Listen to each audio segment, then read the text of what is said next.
Asam pirufat inilah yang dibutuhkan pada tahap selanjutnya, itu dekarboksilasi oksidatif atau DO. Nah, sebelum masuk ke mitokondria, asam pirufat ini dirubah dulu menjadi asetil koenzim A. Nih, begini prosesnya. Asam pirufat akan mengeluarkan CO2 atau karbon dioksida, ya. Kemudian gugus NADH H+ akan mengikat H+ berubah menjadi NADH. Tuh, kemudian akan menambahkan koenzim A menjadi asetil koenzim A. Nah, asetil koenzim A ini akan dibutuhkan dalam proses masuknya siklus Krebs. Nah, secara umum hasil dari dekarboksilasi oksidatif ini adalah 2 NADH, 2 CO2, dan 2 asetil koenzim A.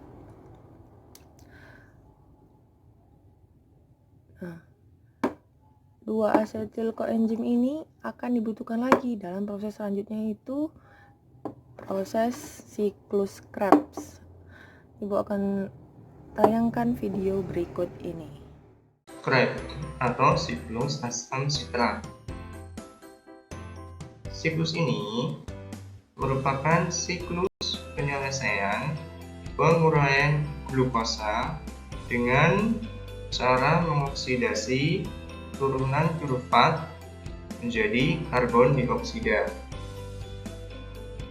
Ya, ini adalah gambaran bagaimana tahapan glikolisis dekarboksilasi oksidatif masuk dalam siklus Krebs.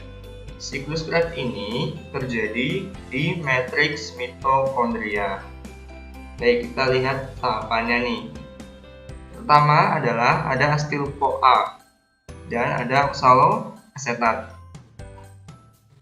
Asetil-CoA ini akan menambahkan gugus asetil ke oksaloasetat sehingga akan menjadi sitrat.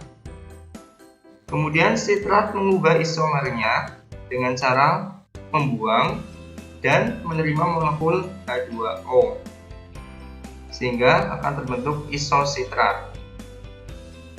Isositrat dioksidasi dengan cara mereduksi NAD+ menjadi NADH dan kemudian akan kehilangan molekul CO2 sehingga akan terbentuk alfa ketogluparat.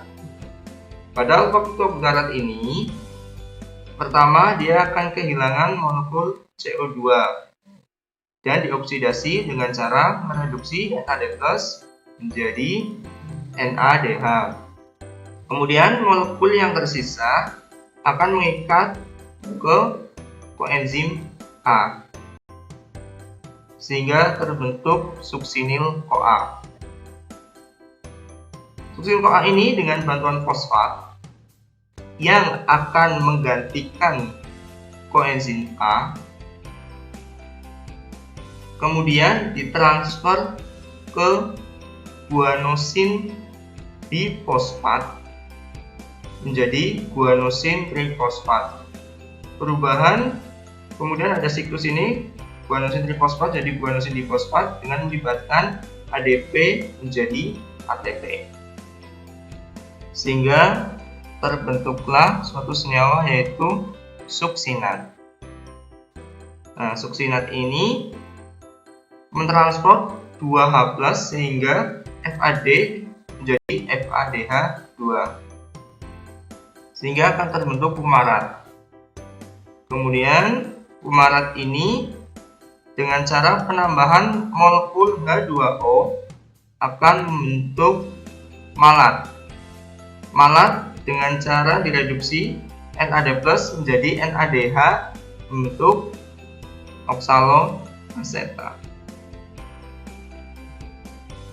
Ini adalah tahapan mengenai siklus Krebs. Jadi kita bisa melihat bahwa hasil dari siklus Krebs atau siklus asam sitrat ini meliputi Yang pertama adalah 6 NADH, 2 FADH2, 2 ATP, dan 4 CO2.